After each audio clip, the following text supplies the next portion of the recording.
We're often taught in school that William Shakespeare is the most famous Renaissance poet, if not the world's most famous. We learn that he wrote 39 plays, 154 sonnets, and 2 long narrative poems. And yet, one puzzling fact is often overlooked. No letters, notes, or manuscripts in Shakespeare's handwriting have ever been found. There is no personal correspondence, no original manuscripts, nothing. How is it possible that the man credited with such a vast body of work left behind no physical trace of his writing? Did he even exist at all? According to the book Who's Bigger by Steven Skinner and Charles Ward, Shakespeare is ranked as the 3rd most influential person in history after Jesus and Napoleon, and ahead of figures like Mohammed. His works have shaped language, culture, and art for centuries.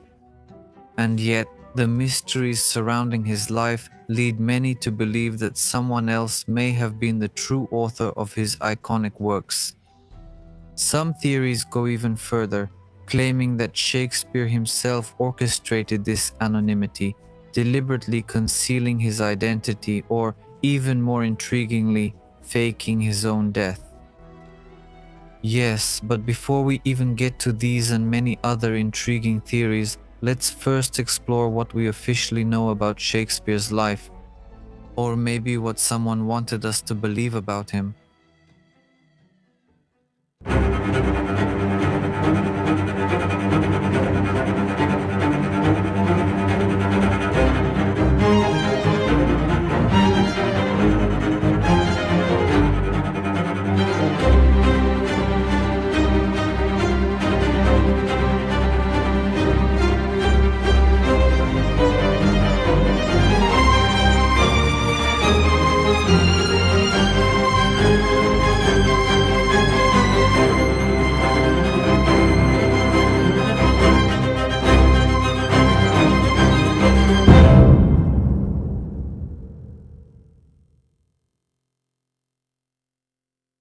William Shakespeare was born on April 23, 1564, in the small town of Stratford-upon-Avon, England.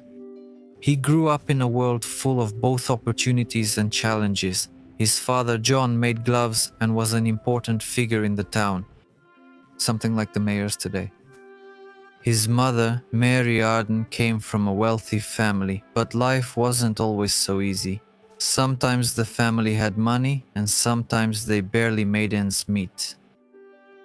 And that's how young William grew up in a modest home, neither rich nor too poor. But even with these challenges, Stratford was a town full of culture and education. Most historians believe that Shakespeare attended King's New School, the local grammar school. There, he likely studied Latin, classical literature, and the art of persuasion. He probably read works by great writers such as Ovid, Virgil, and Seneca, stories that would later inspire his own plays and poems. A real mystery today is that there are no official documents proving that Shakespeare ever went to school at all. How could someone with little formal education write something like that? There is nothing either good or bad, but thinking makes it so. Or even something like, some are born great, some achieve greatness, and some have greatness thrust upon them. They sound like the words of a highly educated mind, right? Well, yes. If you're wondering how Shakespeare, without a university education, could create some of the greatest works in English literature, believe me, you're not alone. As you'll see later, this very question becomes a central argument for those who believe that someone else is actually behind his works. Very curious. Besides, Shakespeare's life was quite ordinary, at least if we believe the history books. At just 18 years old, he married Anne Hathaway, the daughter of a farmer from the nearby village of Shottery, who was 8 years older than him. The marriage happened quickly, probably because Anne was already pregnant. Only 6 months later, their first daughter Susanna was born. 2 years after that, in 1585, they had twins, Hamnet and Judith. But Shakespeare's life was not without tragedy. In 1596, his only son Hamnet, died at just 11 years old. The loss was certainly devastating, and many believe it influenced his writing. And if you think about it, his plays often explore loss, death, and fatherhood. But this is where our story becomes even more mysterious.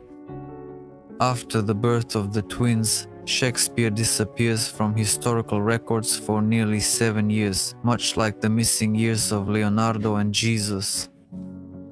Yes, great minds always somehow magically disappear from history, or at least from the official version.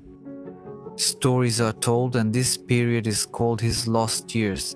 And yes, what was he doing during those lost years? Well, some say he was a teacher, while others believe he helped in his father's glove-making business. Some even believe that he traveled abroad or worked as a court clerk, which could explain why his plays show such deep knowledge of the law.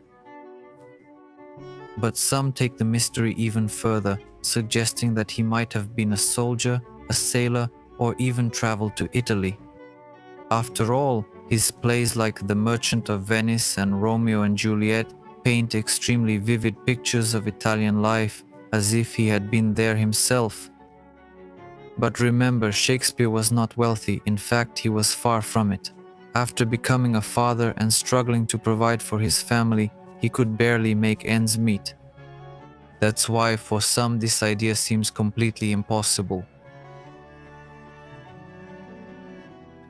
The next time William Shakespeare's name appears in historical records is in 1592, when he is mentioned in a critique by the playwright Robert Greene, who calls him an upstart crow. Greene's words reveal something interesting: resentment. Many university-educated playwrights at the time looked down on William Shakespeare because he was a man without formal education, yet he was quickly rising in the world of theater, and naturally they began to envy him. Here is what Greene wrote. "Yes, do not trust them, for there is an upstart crow, beautified with our feathers, who, with a tiger's heart wrapped in a player's hide, thinks he can recite blank verse as well as the best of you. And being a self-styled Johannes Factotum, a jack of all trades in his own eyes, he is the only Shake seen in the country."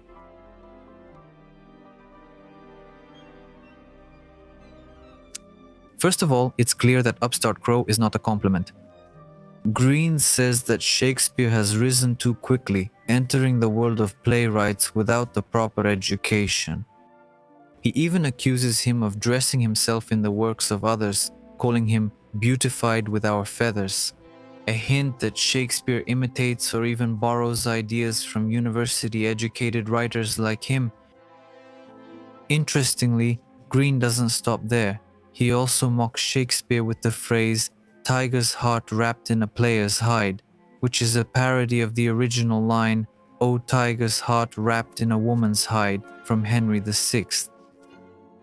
If nothing else, this at least proves one thing. In 1592, Shakespeare was already writing plays, and judging by the reactions he provoked, it can be said that he was doing quite well, especially for the ruthless world of Elizabeth I in England.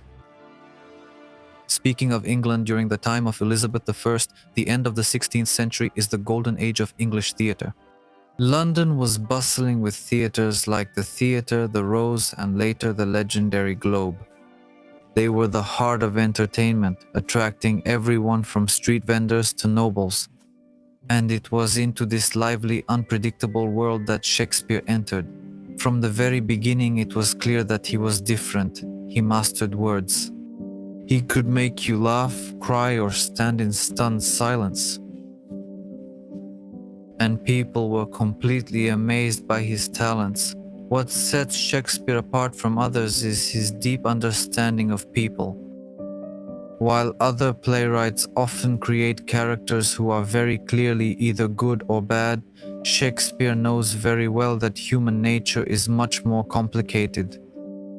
The web of our life is of a mingled yarn, good and bad together. In other words, our life is woven from both good and bad threads, and Shakespeare never runs away from the difficult questions. Just think of the famous words of Hamlet. To be or not to be, that is the question. To exist or not to exist, to choose or not to choose, to create or not. This is not just a well-known quote. In fact, it is a reflection of the human difficulty and struggle or acceptance. In other words, do we face the hardships of life or do we try to escape from them? Every time things get easy for us, do we rejoice? Or every time things get really hard, do we quickly run away and hope for a miracle to fix everything? Yes, these are the questions Shakespeare raises. And not only that, in Othello, he also explores the power of jealousy. Oh, beware, my lord, of jealousy. It is the green-eyed monster which doth mock the meat it feeds on. Jealousy doesn't just harm its victims, it slowly destroys the one who feels it, just as it happens with Othello. Not all of Shakespeare's characters are tragic. Take Rosalind from As You Like It. She faces challenges with a sharp mind and plenty of humor. Back then I was too young to appreciate her, but now I know her. Her story reminds us that intelligence and laughter can be powerful tools in a world full of obstacles and challenges. And so, Shakespeare gives us truly complex characters filled with dreams, fears, and flaws. His characters and stories continue to live on because they tell about us, about emotions that never fade, regardless of time and space. Did you know that Shakespeare introduced over 1,700 words and phrases into the English language, many of which we still use today, 400 years later? Have you ever said the famous phrase, break the ice? That's Shakespeare, and the so-called wild goose chase is also Shakespeare. Have you ever called someone to talk about gossip or gossip in English? We often include the words modern or fashionable. You guessed it, that's Shakespeare again. And while that's fascinating in itself, you'll soon see that Shakespeare has left us with much more than just new words and expressions. Let's move on to poetry. For now, let's talk a bit more about Shakespeare's life. In 1593, something terrible happened in London. A deadly disease called the bubonic plague spread throughout the city. To stop its spread, the government closed all the theaters. This was a big problem for actors and writers because they had no way to earn money and therefore no way to make a living. Shakespeare could have struggled like everyone else, but instead he found a new way to use his talent and started writing poetry. At that time, artists needed wealthy and powerful patrons to support them. One of these people for Shakespeare was Henry Wriothesley, the 3rd Earl of Southampton. Shakespeare dedicated 2 long poems to him, Venus and Adonis and The Rape of Lucretia. These works were hugely successful. People loved them so much that they were reprinted many times during Shakespeare's lifetime, making them some of his most popular works. This contributed to building a strong bond between the two. All of this helped Shakespeare become a famous writer in England. His success brought him closer to influential and powerful people, and he gained respect as a poet. So when the theaters reopened in 1594, after the plague had passed, William Shakespeare was ready to rise even higher. Shakespeare joined the Lord Chamberlain's Men, or the Chamberlain's Man, one of the most important acting troupes in England. They were supported by Henry Carey, the 1st Baron of Hudson, who at that time was the Lord Chamberlain, an influential figure who helped finance the group. This group was not just another theater company. They performed at the theater, one of the first playhouses built in London. It was here that Shakespeare truly found his place, working as a playwright as well as an actor. One of the biggest stars in the group was Richard Burbage, a talented actor who often played the leading roles in Shakespeare's plays. And since Shakespeare knew the actors so well, he could write characters specifically for them, which made the performances even more impactful. Their performances attracted all kinds of spectators, from ordinary workers to wealthy nobles, even members of the royal court. During this time, Shakespeare wrote some of his earliest and funniest plays. These plays are light, entertaining, and full of energy, the perfect way for the audience to forget their daily worries and have fun. Even then, Shakespeare understood what makes people laugh. Witty dialogues, ridiculous misunderstandings, and love stories that, no matter how complicated, always find a happy ending. In The Comedy of Errors, a story about twins separated at birth, everything turns into complete chaos. The audience loves the confusion, watching the characters run around desperately trying to figure out what on earth is happening. One of them even shouted, "Am I on earth, in heaven, or in hell? Am I asleep, awake, mad, or in my right mind?" And then comes A Midsummer Night's Dream, a play filled with magic, fairies, and romantic confusion. The audience loved watching how love potions caused absolute chaos. One of the funniest lines in the play says it all, "Lord, what fools these mortals be." So, just like today, love makes us act a little crazy and everyone loves to laugh at that madness. Shakespeare's time with the Chamberlain's men changed everything. The group quickly became one of the most popular theatre companies in London, performing shows before huge crowds and even before Queen Elizabeth I herself. By 1599, they had built the Globe Theatre on the south bank of the River Thames. This new theatre building became the heart of Shakespeare's creativity. Its open design and large stage made the audience feel like they were at the center of the action. Every performance gathered thousands of excited spectators ready to laugh, cry, and applaud. As Shakespeare's plays became more and more popular, his success also grew. He was not just a writer, but also a shareholder in Lord Chamberlain's company, and later in the Globe Theatre itself. This meant that he earned not only from his writing but also from ticket sales, something that few playwrights of his time could boast about. Thanks to this, he had something rare for an artist: financial security. He didn't have to worry about money and could focus entirely on writing. With his now stable and successful career, Shakespeare began to tackle bigger ideas. His plays became deeper, more emotional, more complex, which led to some of the greatest works in history. And when I say that Shakespeare's work became deeper and more emotional, I'm almost certain that most of you immediately thought of Romeo and Juliet.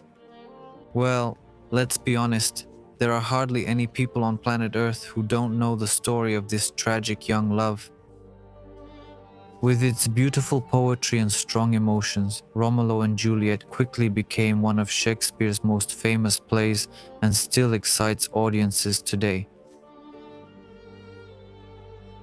Of course, there are many more famous plays, from Hamlet to Macbeth to King Lear, but if we start listing them all, this episode will definitely go on for a very long time.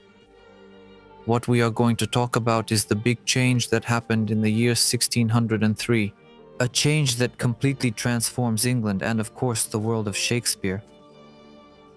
This year, Queen Elizabeth I dies after ruling for an incredible 45 years. She led England through a golden age of culture, and Shakespeare thrived during her reign. But now a new king takes the throne, James VI of Scotland, who becomes James I of England. And the big question at this moment is what this would mean for Shakespeare. Will there be royal support or will everything change? As it turns out, the royal change is not bad news. The new king, James I, loves the theatre and becomes a great supporter of the arts. He even personally takes on the role of patron of Shakespeare's acting troupe. And so, in May 1603, Lord Chamberlain's troupe receives a brand new name, the King's Men. In London, theatres face strong competition and constant uncertainty, but from this moment on, they have the king himself on their side. And that means more opportunities, more security, and more freedom to create bold, ambitious plays without worrying about money, unlike many other writers of that time. But being close to the king also comes with expectations and obligations. James was not just a casual fan of the theatre, he was a scholar and a writer, deeply interested in power, morality, and the supernatural. And Shakespeare adjusted his plays to suit the king's interests. Take Macbeth, for example. Shakespeare wrote this play just 3 years after James became king. If there's one thing we know by now, it's that Shakespeare never added things by accident. While writing this, he knew exactly what he was doing. The play is full of mysterious witches who predict Macbeth's rise to power and ghostly visions that haunt him. And guess what? King James was obsessed with witchcraft. He even wrote a book about it called Demonology in 1597. So, if we blindly accept this biography, which I have so politely told you so far, William Shakespeare is undoubtedly a true genius of drama, a man who enriched the English language with countless words and phrases. He mastered various genres such as comedy, tragedy, and history, tackled themes far ahead of his time, and introduced theatrical techniques like the monologue and meta-theater, which are still used today. In that case, it's no wonder that he is remembered as one of the most famous writers in history. And was that really him? What most of us don't know is that the theories questioning Shakespeare's authorship started as early as the 18th century. The first major wave of skepticism arose in 1850 when the American writer Delia Bacon published an essay claiming that Shakespeare's plays were actually the work of a group of highly educated individuals and the intellectual elite of that time. And one of the main arguments against Shakespeare's authorship is the lack of formal education. It is widely believed that Shakespeare attended a local grammar school in the town of Stratford-upon-Avon, where he may have studied Latin and rhetoric. But apart from that, there is no evidence that he pursued further studies or gained access to the deep specialized knowledge that his works display. Consider the vast range of topics that Shakespeare's plays cover: law, religion, astrology, medicine, psychology, botany, politics, and the intricate customs of societies around the world, especially Italy, a country that serves as the setting for many of his most iconic dramas. How could he have managed this? A man without a university education and apparently without the opportunity to travel outside the borders of England to possess such a broad understanding of these diverse and complex subjects. There is another strange detail in this mystery. Shakespeare's will does not mention any books. That's odd, isn't it? Don't you think that a person who has written so much should own a lot of books? But here's something even more surprising. He didn't even own a Bible. Why am I saying this? Well, why indeed? Back then, almost every household had at least one Bible, from the wealthy nobles to the poorest families. So, once again, how could the man credited with such profound literary works lack even the most basic literary possessions? And so we come to the mystery of Shakespeare's signatures. There are only 6 examples believed to be his signatures, and they are so drastically different from each other that some scholars claim it's impossible they were written by the same person. What is even more puzzling is the apparent lack of skill and fluidity in these signatures. They are shaky, inconsistent, and suggest that if they really were written by Shakespeare, he may have been functionally illiterate. This raises an even bigger question. If Shakespeare could barely sign his own name, how could he have written some of the most eloquent and sophisticated works in literary history? Some theorists go even further, questioning whether these signatures even belong to Shakespeare at all. Is it possible that they were forged or written by someone else? And if Shakespeare is not behind these signatures or his legendary works, then who? The first person many believe may have secretly written Shakespeare's plays is Sir Francis Bacon. And yes, he was a genius of his time, a philosopher, essayist, scientist, and politician, known for his sharp intellect and innovative ideas. He changed the way people think about the world. And if anyone had the knowledge to write about power, ambition, love, and betrayal, it was him. Over time, more and more people began to notice striking parallels between Bacon's writings and Shakespeare's plays, too many to be ignored. And because of this, many began to believe that Sir Francis Bacon was the man behind Shakespeare's works. People who believe in this theory are called Baconians, and they are convinced that it is true. They claim that Francis Bacon, an influential figure in Elizabethan politics, could not afford to be known as a playwright. Because at that time, writing plays was not considered a serious occupation. In fact, it was even regarded as frivolous. And accordingly, if it became known that Bacon was writing, it could have harmed his political career. And so, according to this theory, Bacon needed a cover. This is where Shakespeare comes in. They believe that he used Shakespeare's name as a mask to secretly publish his plays. And these aren't just empty speculations. There are numerous strange coincidences, hidden ciphers, and striking philosophical parallels between Bacon's writings and the plays attributed to Shakespeare, which have kept this theory alive for almost 200 years. The idea that Francis Bacon might be the true author of Shakespeare's plays first attracted attention in the mid-19th century. As we already mentioned, in 1856, an American scholar named Delia Bacon, by the way, no relation to Francis, but what are the odds, caused a stir with her controversial book, suggesting that Shakespeare's works were actually the product of a secret group of intellectual elites, with Francis Bacon among them. Around the same time, the British writer William Henry Smith took the theory a step further, claiming that Bacon alone was the mastermind behind the works. Both of them emphasized the belief that Bacon's philosophical vision and political ideas were masterfully woven into the plays, hidden in plain sight for those clever enough to find them. But that's not all. Supporters of this theory believe that Bacon left secret messages hidden in Shakespeare's plays. They claim he wanted to leave clues for those who are smart enough to find them.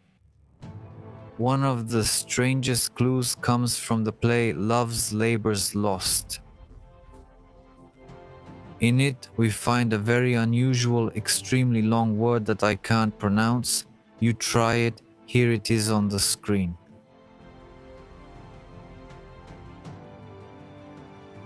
It seems impossible to say, doesn't it? But the Baconians believe that it's more than just a strange word. They claim that if we rearrange the letters and translate them from Latin, it means these plays were written by F. Bacon. Coincidence? Maybe. The Baconians also point out the similarities between Bacon's philosophical writings and the themes in Shakespeare's plays. Bacon's works often grapple with questions of power, morality, and human nature, which are the main elements of Shakespeare's drama. For example, Bacon's essays on governance and the flaws of human ambition reflect the political intrigues in the plays Macbeth and Julius Caesar. Although these two pieces of evidence may seem more like conspiracy theories than solid proof, everything changes with the discovery of the Northumberland manuscript, which is both a geographical name, a county in England, and a bundle of documents found in the 19th century that contains several writings attributed to Francis Bacon. That's not all. Among the pages of this manuscript there appears to be early drafts of Richard II and Richard II Faux, plays long attributed to Shakespeare.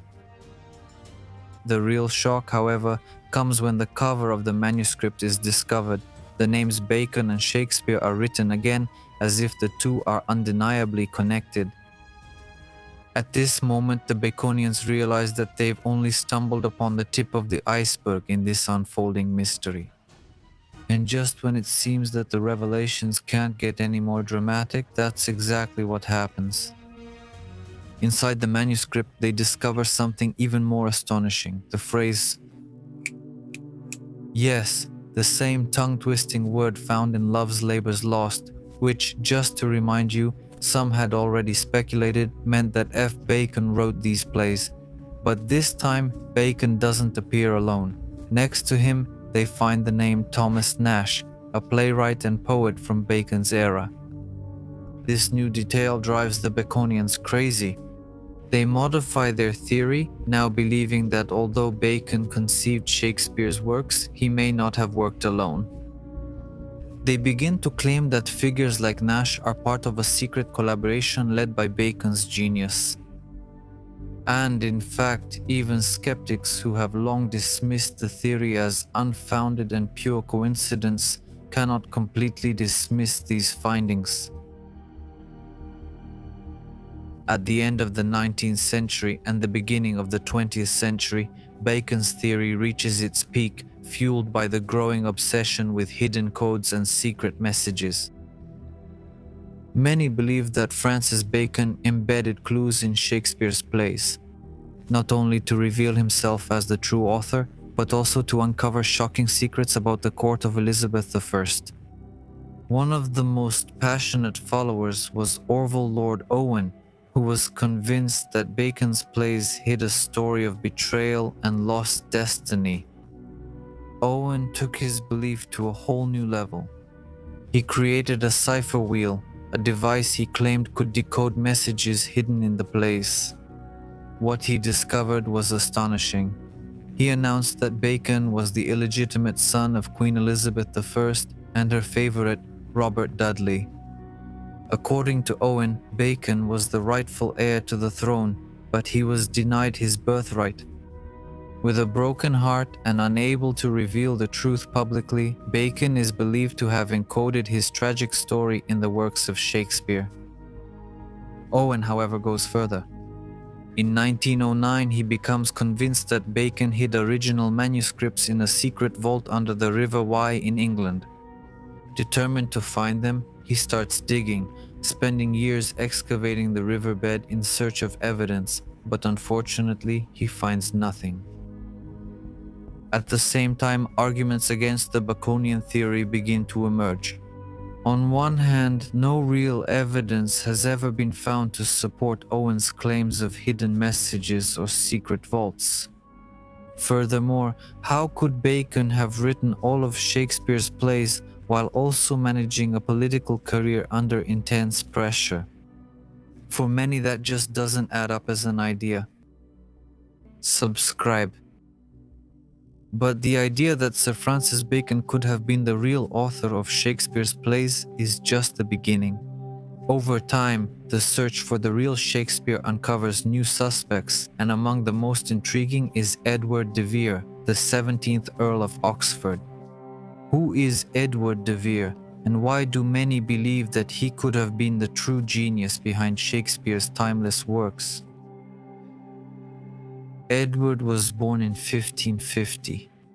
He is not just an ordinary figure as the 17th Earl of Oxford, He is a nobleman deeply connected to the powerful world of court life, the royal. He was orphaned at an early age and became the protege of William Cecil, one of the most influential statesmen in England. This gave Edward access to the heart of politics, culture, and art. He was also a poet and playwright himself, sponsoring theater companies and helping to shape the creative landscape of the era. His life was far from perfect. Edward was known for his reckless spending, hot temper, and personal scandals, which often overshadowed his achievements. He also traveled extensively across Europe, immersing himself in Italian culture and customs. A detail that the Oxfordians, the people who developed this theory, believe holds the key to the vivid settings and intricate details in some of Shakespeare's plays. Keep in mind that almost half of Shakespeare's plays are set in Italy, and they capture the geography, customs, and laws of the country with remarkable accuracy. And if Edward traveled extensively throughout Italy in the 1570s, as we've already mentioned, visiting cities like Venice, Padua, and Verona, well, then it's not hard to imagine that he could have been the one who wrote Romeo and Juliet, right? Edward's own life also seems to reflect themes and events found in Shakespeare's plays. For example, Edward was famously captured by pirates on his return from Europe, an experience that appears almost identically in Hamlet. It is believed that his troubled marriage to Anne Cecil, the daughter of William Cecil, influenced Shakespeare's complex portrayals of love, betrayal, and strained relationships. Subscribe. Edward de Vere died in 1604, 5 years before Shakespeare's sonnets were published. The Oxfordians point to the dedication of the sonnets, which refers to their author as the ever-living poet. They claim that this phrase suggests the writer was already dead, which fits perfectly with Edward's timeline. Among the Oxfordians' favorite pieces of evidence is Edward de Vere's personal copy of the Geneva Bible. In it, he apparently underlined and marked passages that seemed to catch his attention. And although this may sound unusual, after all, many of us do the same thing. Many of the passages that Edward highlights in his Bible correspond to biblical references found in Shakespeare's plays. Specific themes, ideas, and even direct lines from scripture appear in works like Hamlet and King Lear. For the Oxfordians, this is strong evidence that de Vere's personal reading habits may have directly influenced the religious themes woven into Shakespeare's works. Taken together, for many people, these arguments are evidence that is too compelling to be dismissed or simply written off as coincidence. For others, of course, it doesn't make much sense. However, one of the biggest challenges, they say, is the chronology of Shakespeare's works. So, first, we don't know if this was a real person. Second, we don't know if this hypothetically, potentially real person wrote anything. And third, we can't even arrange the timeline of his works. Edward de Vere died in 1604, but it is believed that many of Shakespeare's greatest plays were written years after his death.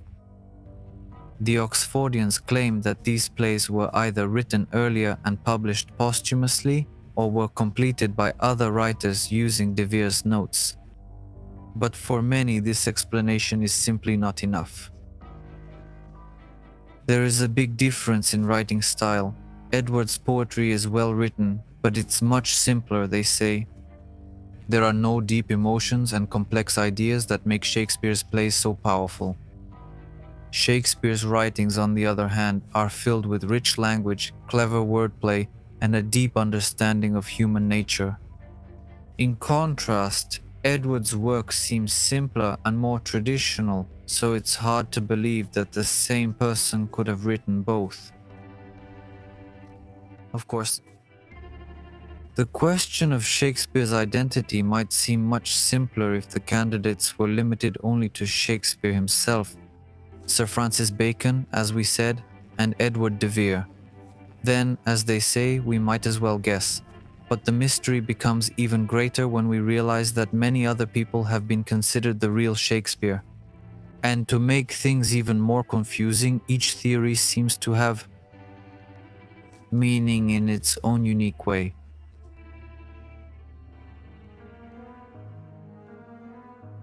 Let's take a look at the theory about Christopher Marlowe. He was a famous playwright and poet from Shakespeare's time. Christopher Marlowe was a brilliant writer.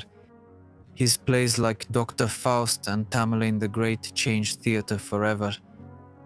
But in 1593, just when he was at the height of his fame, something shocking happened. He died.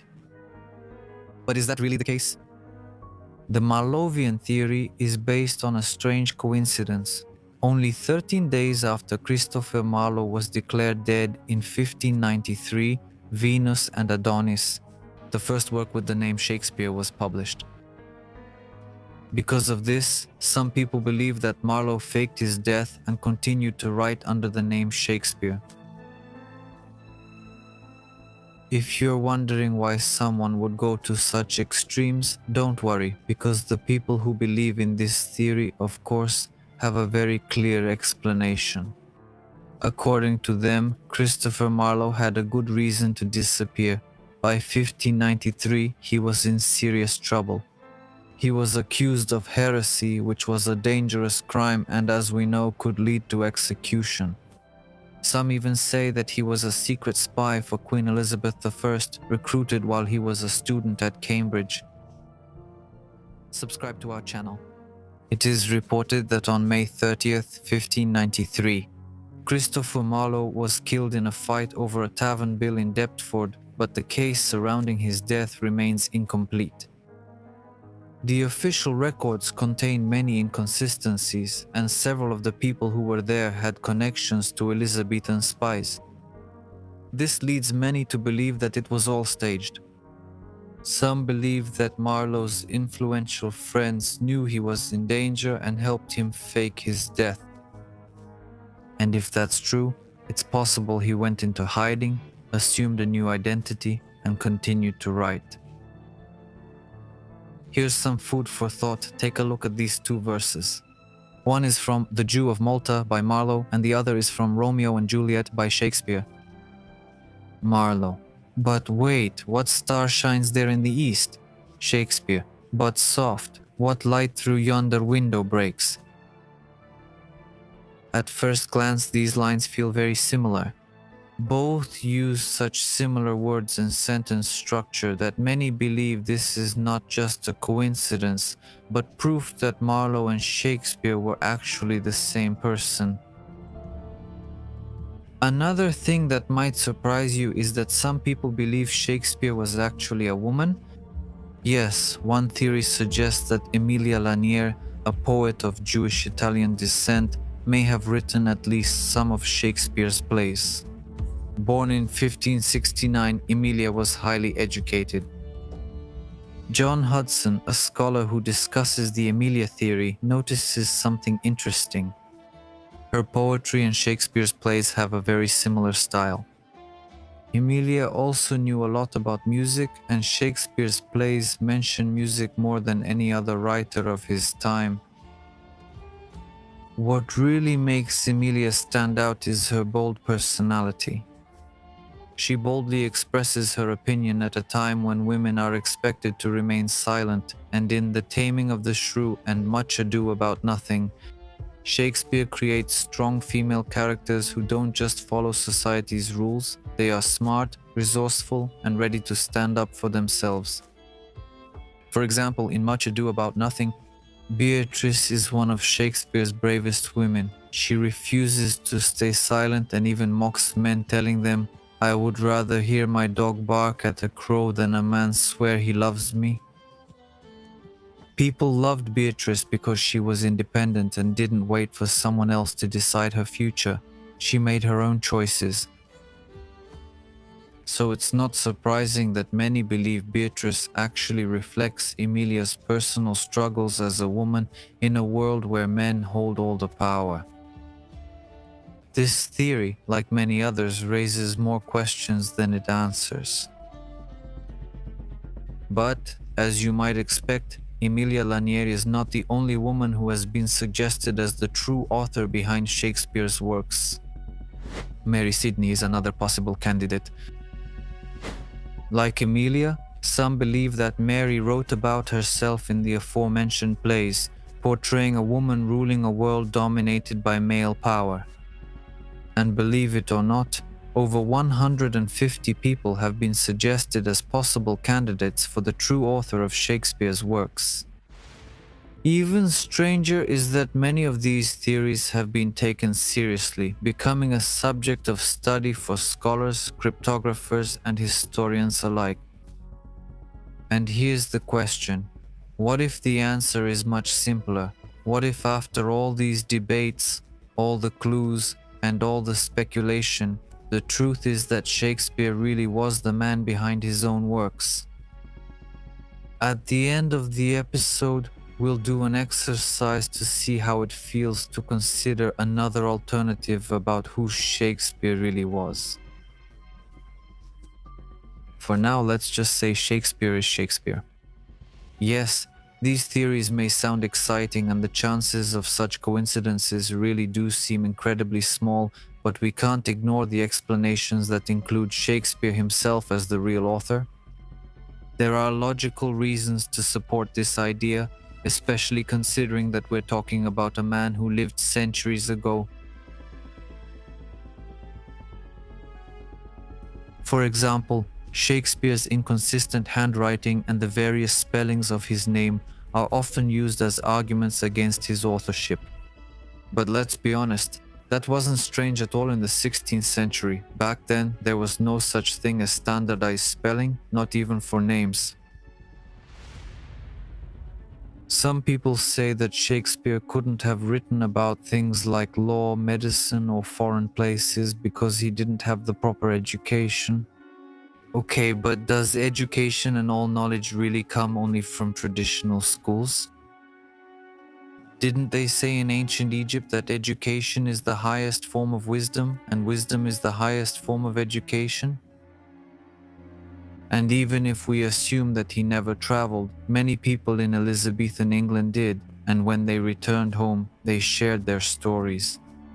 Shakespeare had the opportunity to learn from their books, from their conversations, and from their experiences. Samuel Johnson, one of Shakespeare's greatest admirers, once said that Shakespeare's genius does not come from academic training, but from his deep understanding of human nature. Many believe that Shakespeare's unparalleled ability to capture the universal truths of human experience is not the result of aristocratic origin or a hidden identity. It came from his natural spark and insatiable curiosity. There is also the point of view that we can really say anything and support any theory. But to understand people and life itself, we don't need to have a formal education. We need to be observant, we need to explore the reality that we create ourselves with our choices, and truly become seekers like Sherlock Holmes in our own lives. Constantly learning from what happens around us, adjusting ourselves through interaction with the environment and the signs that are constantly given to us by what surrounds us. And if we are observant enough, well, we will be able to notice things that others don't see at first glance. And yet, some are not satisfied with the explanation that Shakespeare's curiosity and his access to libraries were enough to create such complex works. Nor do they agree with the idea that someone else wrote Shakespeare's plays. So what do? Instead, people have developed an entirely new theory. Yes, there are already many theories, but Shakespeare's life is full of so much mystery, and it's no surprise that this won't be the last theory.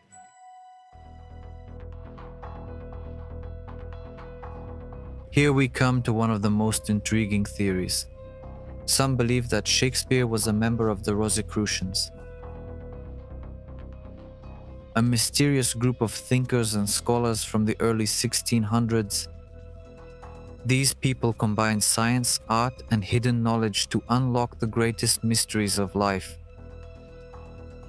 Subscribe. And this is where it gets interesting. The themes found in Shakespeare's works, the deep human emotions, the philosophy, and even the hidden symbolism seem to perfectly match what the Rosicrucians believed in. Could this explain his vast knowledge and understanding of the world? Furthermore, the group's emphasis on secrecy could explain the gaps in Shakespeare's life, such as the so-called lost years, when there are few records of what he was doing. Well, for the Rosicrucians, keeping their activities and identities secret is crucial.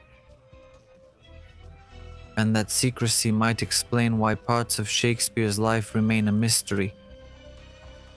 Even though it's quite appealing, the Rosicrucian theory faces serious challenges. There is no solid evidence directly linking Shakespeare to the secret society, nor is there proof that he had personal connections with the Rosicrucian members or their activities. However, it cannot be ruled out. In the end, the simplest explanation may be that Shakespeare was most likely just an ordinary man with extraordinary imagination and curiosity. This idea answers many questions about his life except for one. Why hasn't a single original manuscript of Shakespeare's works survived to this day? He wrote so much, but not a single page in his handwriting has remained. It's as if someone wanted to erase all traces of his existence, to make it seem like such a person never lived at all. But what if that someone was Shakespeare himself? Of course, many of you might think that the lack of preserved original manuscripts of Shakespeare's works is due, let's say, first theory, to the high cost, second theory, to the shortage of paper in his time. And you wouldn't be wrong. In the 16th and 17th centuries, indeed, paper was handmade from cloth, which made it expensive and labor-intensive to produce. That's true.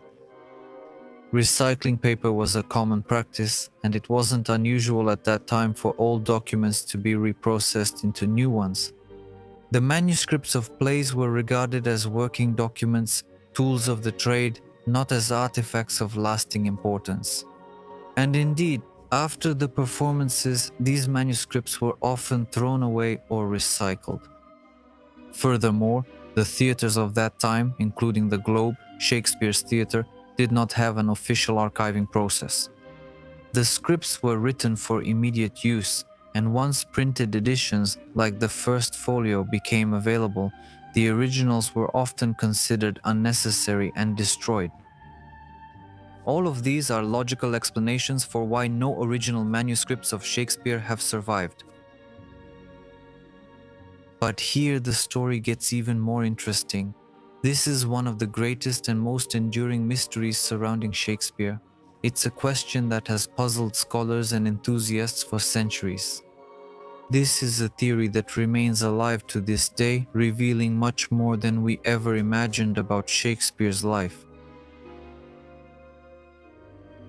What follows will show you that Shakespeare is much more than just an actor and playwright from Stratford. He reveals and possesses a mind of exceptional depth, filled with secrets, complexities, and enigmas that set him apart as one of the most fascinating figures in history. Much greater and much deeper than most could imagine. And all of this is connected to the mystery surrounding his death. It is claimed that William Shakespeare died on April 23, 1615. It is traditionally believed that this was his 52nd birthday, and yet there are no reliable records explaining how and why he died. Don't you think that this lack of information is very strange at a time when the deaths of important people were usually well recorded? The lack of a detailed description of Shakespeare, one of the greatest writers of all time, is very unusual.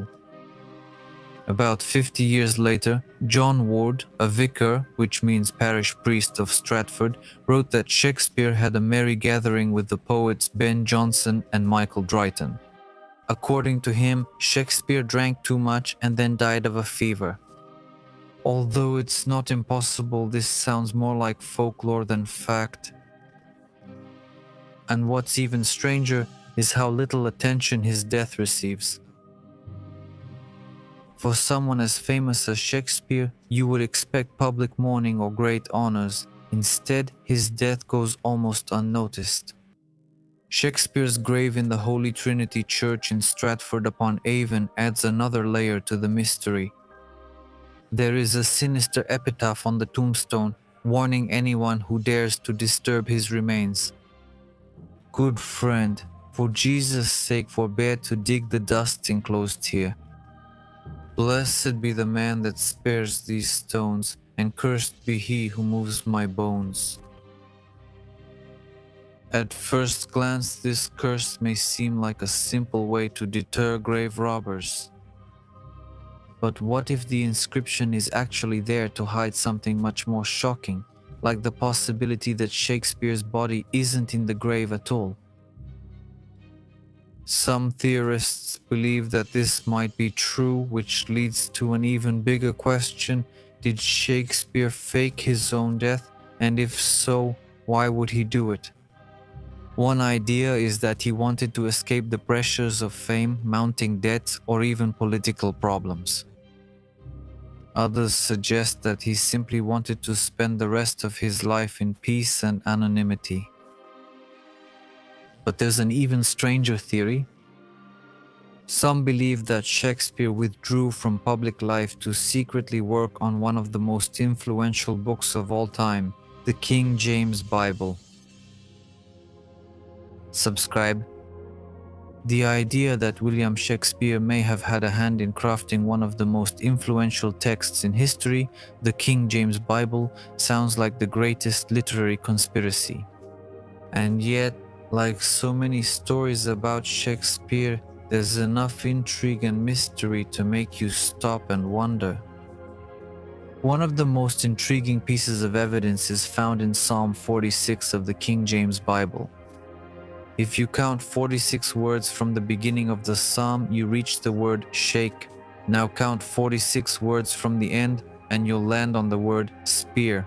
Put them together and you get Shakespeare.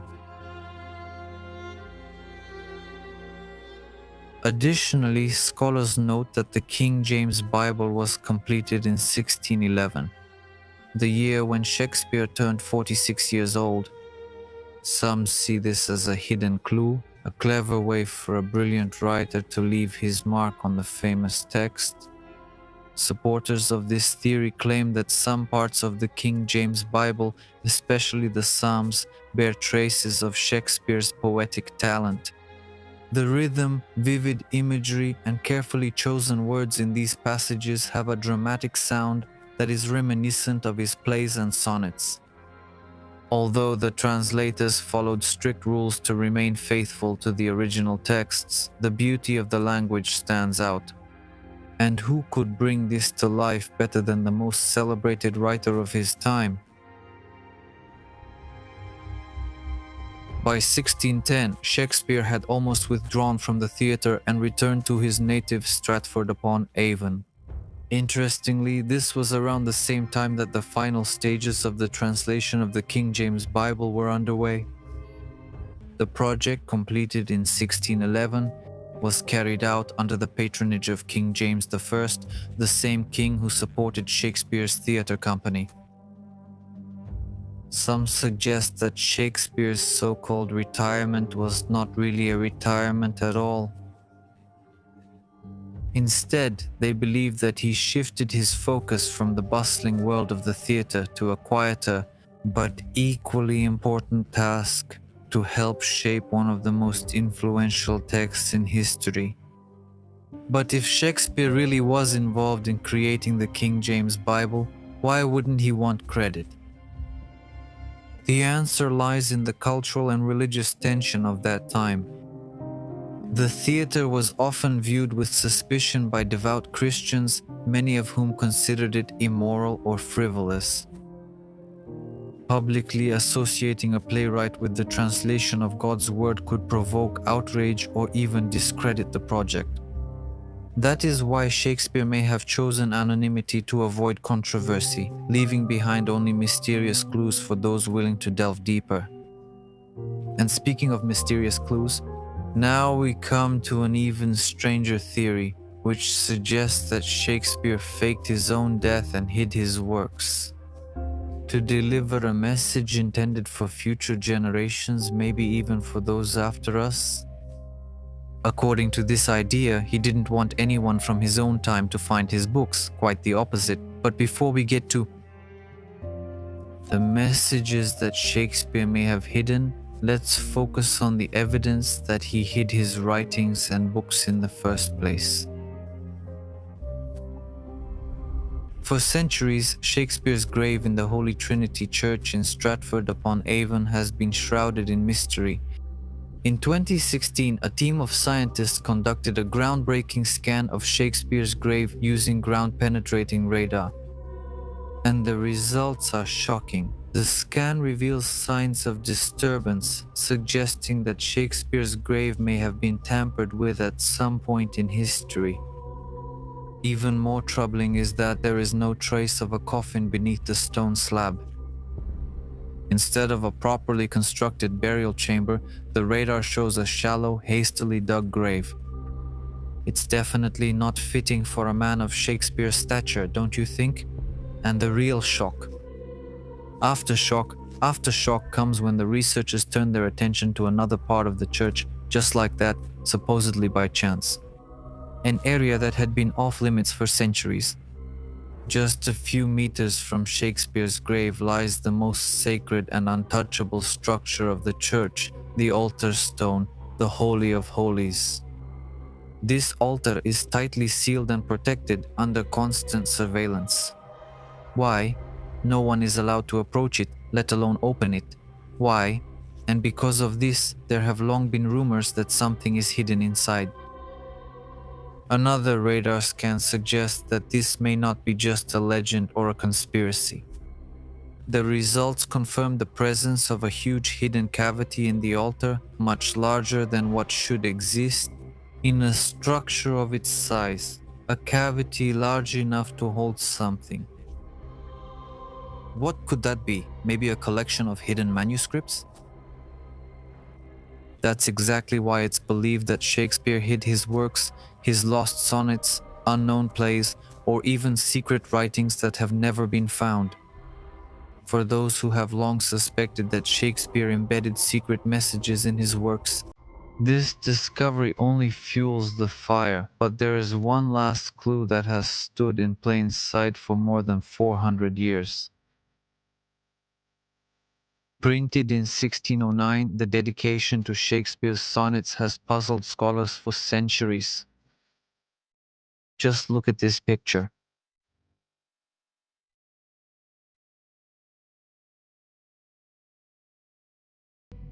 Do you notice anything strange? The words are separated by random dots.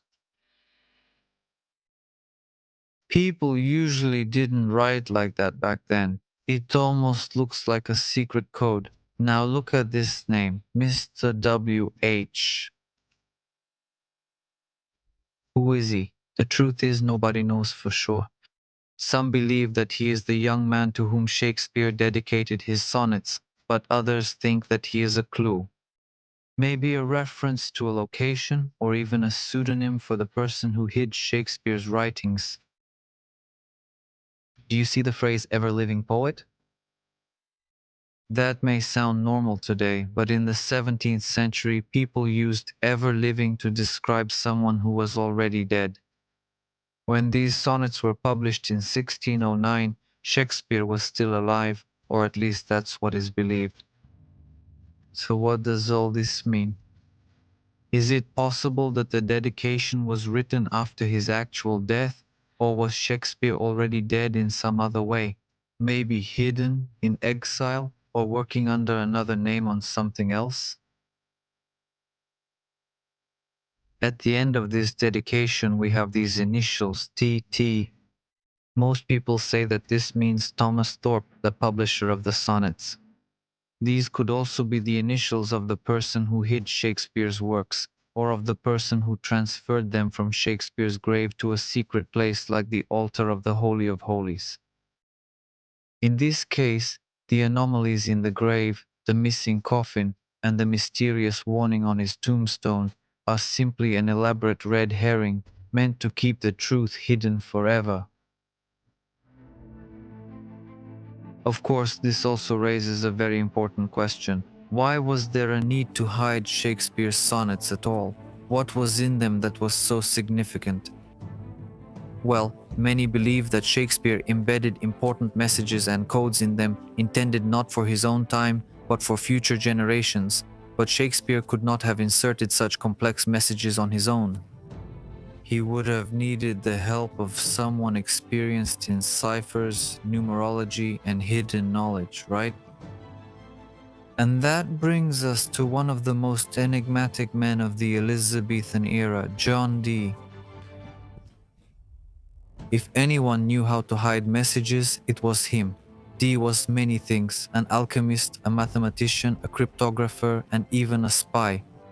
He was also involved in the occult. He advised Queen Elizabeth I, went on secret missions, and believed that hidden knowledge could be transmitted through coded messages. His personal signature was 007. Yes, the same number that much later inspired James Bond as well. But that's not what's important here. What's important is that Dee was obsessed with geometry and numbers. Coincidentally, or maybe not, Shakespeare's sonnets are full of mathematical patterns, so did Shakespeare and Dee work together, embedding hidden messages for us, the future generations, to discover? Either way, one thing is clear. Shakespeare wasn't just writing for his own time, he was leaving messages. So let's consider the possibility that Shakespeare's sonnets were never meant to be read just as poetry, but as an encrypted message. It might sound unbelievable until you start looking at the numbers. The number of Shakespeare's sonnets, 154, is not a coincidence. Some researchers have found connections between the number 154 and Kabbalistic codes, suggesting that the structure of the sonnets is part of a deliberate system. Of what? Of hidden wisdom, the secret knowledge of numbers and sacred geometry, the Vortex 369, Nikola Tesla, and so on. One of the most puzzling and disturbing poems in Shakespeare's collection is Sonnet 66. Unlike his other sonnets, which talk about love, beauty, time, this one is full of disappointment. It feels a little less like a poem and more like a list of everything that's wrong with the world. Shakespeare writes about corrupt leaders, betrayed virtues, and a society where good people struggle while the undeserving rise to power. And so in his Sonnet 66, Shakespeare writes, "Tired with all these, for restful death I cry. To behold desert a beggar born, and needy nothing trimmed in jollity, and purest faith unhappily forsworn, and gilded honor shamefully misplaced." Some modern cryptographers believe that this is Shakespeare's way of explaining his own life, and even suggest that it hints at the reasons why he had to hide his sonnets. Others, however, claim that Sonnet 66 contains hidden letters, numerical patterns, encrypted phrases that suggest a deeper level of meaning related to secret knowledge, suppressed wisdom, and even warnings about upcoming events. Maybe he was trying to warn future generations about knowledge that is too dangerous to be spoken out loud. Then, together with John Dee, he may have used poetry to hide forbidden truths, making sure they would survive in a world where speaking too openly could mean persecution or even death. And if you think Shakespeare couldn't have warned us about anything centuries ahead, then how do you explain this? He hid mathematical equations in his sonnets, equations that didn't even exist at the time, but today are studied in universities all over the world. For example, when scientists and cryptographers analyze Shakespeare's sonnets, they discover something extraordinary. The way the verses are arranged, the numbers and the repeated words seem to form hidden mathematical equations. These equations correspond to 12 fundamental scientific constants, including the speed of light, calculated 300 years before Einstein's theory of relativity. Also, by studying patterns in words like earth, moon, sun, and light, researchers have managed to calculate the distance between the earth and the sun, as well as the earth and the moon, with 99.84% accuracy. This level of precision is far beyond what anyone knew in the time of Shakespeare. But maybe this knowledge isn't so impossible either, especially if we consider what Zondi believed in. Yes, that's right. In those times, he claimed to master the angelic language, a secret way to communicate with higher beings, or what is called channeling. Dee called this divine language Enochian, named after the biblical figure from the Forbidden Book, actually rejected from the Bible, the Book of Enoch. Dee says that the angels themselves, according to him, revealed hidden knowledge, including the secrets of civilization. If Shakespeare's sonnets contain Enochian messages, decoding them could reveal cosmic laws. The same laws that the ancient Egyptians and those before them used to build monuments and develop advanced knowledge long before modern science. And speaking of the ancient Egyptians, one of the greatest mysteries surrounding the Great Pyramid is its inexplicable mathematical precision. It was only in the 19th century that scientists began to realize that its dimensions encode fundamental mathematical constants like pi, phi, and the golden ratio with remarkable accuracy. Initially, these discoveries were naturally dismissed or considered to be mere coincidences. And yet, the measurements continue to align too perfectly to be ignored. The same mathematical constants embedded in the Great Pyramid also appear in the structure of Shakespeare's sonnets. Hallelujah, good morning. When scientists and cryptographers begin to analyze the numerical structure of the sonnets, they discover, I emphasize, unmistakable patterns corresponding to the ratio of the Great Pyramid. The arrangement of lines, words, and repeating phrases creates numerical values that are in complete accordance with pi and phi. Furthermore, the number 154 can be divided into 14 and 11. 14 is the fundamental pyramidal proportion, and 11 is a number associated with spiritual awakening and Egyptian magic. Also, the missing stone at the top of the Great Pyramid has long been a mystery. Some believe it was never placed, while others claim it was deliberately removed to conceal the hidden Atlantean knowledge. In Egyptian symbolism, if we look at it this way, the tip represents a divine connection and enlightenment. And now back to Shakespeare. When we look at Shakespeare's sonnets, we find a similar missing piece. The structure of the sonnets is arranged like a pyramid, but the last two sonnets, 153 and 154, seem separated, almost as if they represent an unattached tip. These last sonnets focus on fire and water, two polarities in alchemy, opposites symbolizing transformation and ancient knowledge. Is all of this just a coincidence? It's good to reflect on this, even if we dismiss it all as pure coincidence. One of the most astonishing discoveries related to Shakespeare and his sonnets is their apparent connection to the geographic coordinates of the Great Pyramid of Giza. In Shakespeare's time, longitude was one of the greatest mysteries in navigation. There was no accurate way to measure how far east or how far west a given location was, so no one could accurately map the location of the Great Pyramid. Accurate methods were developed only in the 18th century, long after Shakespeare's death.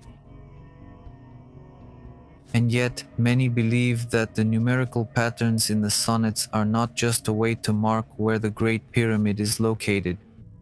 After all, today we all know its location. Some of us have even been there, while others are yet to go. Instead, what Shakespeare and Dee might have been trying to point us toward is something much deeper. Toward knowledge itself, people, toward the repository of wisdom that predates recorded traditional history. For some reason, Shakespeare and Dee wanted us to look there, to recognize it, to notice it. Like the terrifying nightmare in our dreams, which, if it isn't frightening, if it isn't a nightmare, we won't pay attention to it. Not just as a monument, the Great Pyramid, but as a key to something greater. Well, are they trying to give us clues to the mysteries they've encoded in the sonnets, and could they be hidden in the pyramid itself? Very similar to what Leonardo has encrypted in his paintings. After everything we've uncovered, one thing is certain: Shakespeare's sonnets contain much more hidden knowledge than we ever imagined. And if we've already managed to decode geographic coordinates, mathematical constants, and alchemical symbolism, who knows what else might be discovered? Maybe that's exactly why Shakespeare felt compelled to hide them. Maybe that's even why he wanted to hide his own identity. If the knowledge embedded in his works was truly as powerful as it seems, then exposing it in his time would have been too dangerous and completely understandable. At the end of the 16th and the beginning of the 17th century, the Inquisition and the political authorities ruthlessly persecuted everything: heretical, mystical, occult, secret. Any knowledge that challenged the Church's control over truth and history was considered a direct threat. Maybe John Dee and Shakespeare really did try to convey something important. In the end, if we look at it this way, it doesn't really matter whether Shakespeare actually existed as a man from Stratford or if his works were written by someone else. It doesn't even matter if his true identity remains forever lost in time, because Shakespeare achieved something much deeper. In his play As You Like It, he says, "All the world's a stage and all the men and women merely players." And he truly understood that. He lived in his own performance and became the best character in one of the greatest stories ever told. And here's another bite and a little food for thought in response to who perhaps Shakespeare is, just for a moment. Let's imagine that right now we are in the year 2356.